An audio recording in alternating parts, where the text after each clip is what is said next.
One of the things I feel many companies, especially companies in India, are struggling is to get the PR agency right and rightly working for them.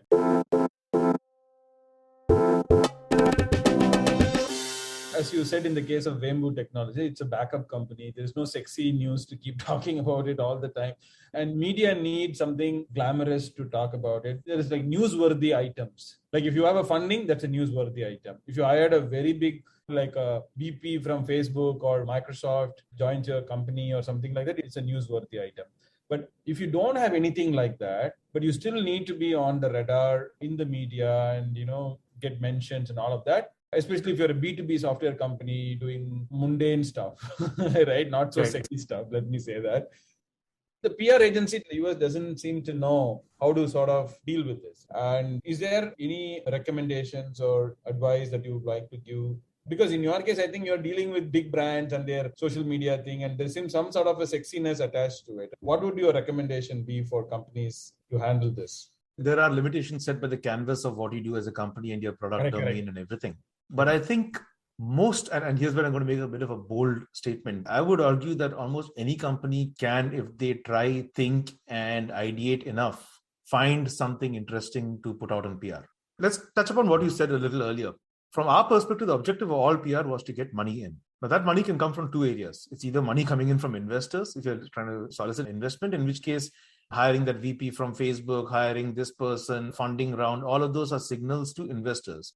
All of them are not signals to the Kraft and Pepsi and General Motors because they don't care. They're not really looking at TechCrunch to see who raised funding or who did what. So in the early stage, we focused on the first one a little bit.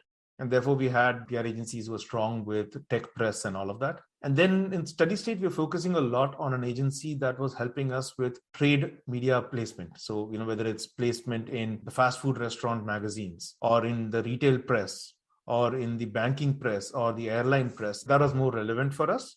And we invested a crazy amount of time into first finding the right DNA of agency and second, working with them. So one thing I had on my calendar right till the last day was every week I would meet with our PR agency. And we would sit in a brainstorming session on what stuff do we do next.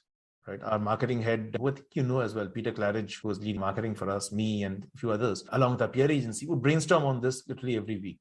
Every week? That's a lot of commitment.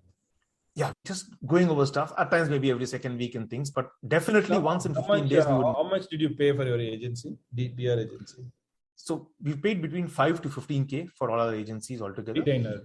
Retainer, yes. But what we do is we also put a system of evaluating what they were doing and giving weightages to different placements so that we would have a common currency of assessing whether this is working for us or not. The mistake a lot of people do is put a retainer and expect them to work magic.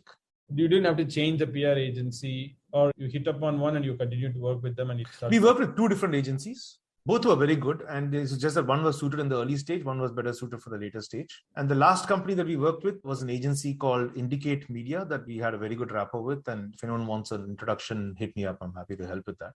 Sure. The reason we enjoyed working with them especially was, this is unique and this is where we evolved the working style. We trained them heavily on the Unmetric product.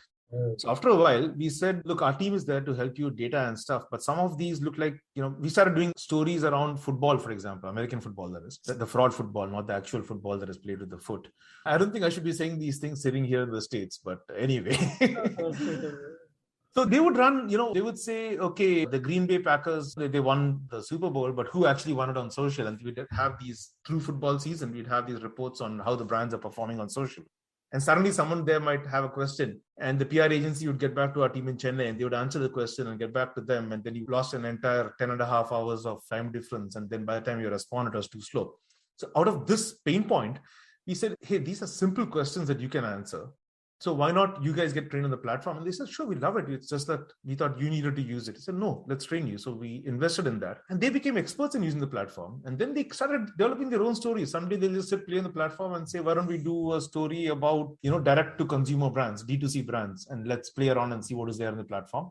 And they would search for outliers because consistent data doesn't tell a story. It's the outliers that tell a story, right? So they would look for patterns where something was a crazy number of shares or a crazy number of likes. And they would literally go down rabbit holes to ferret out those stories. And that's the kind of relationship you want with the PR agency. But at that point, they were like an extension of the team. I mean, they could actually do customer support if required in our product. They knew that.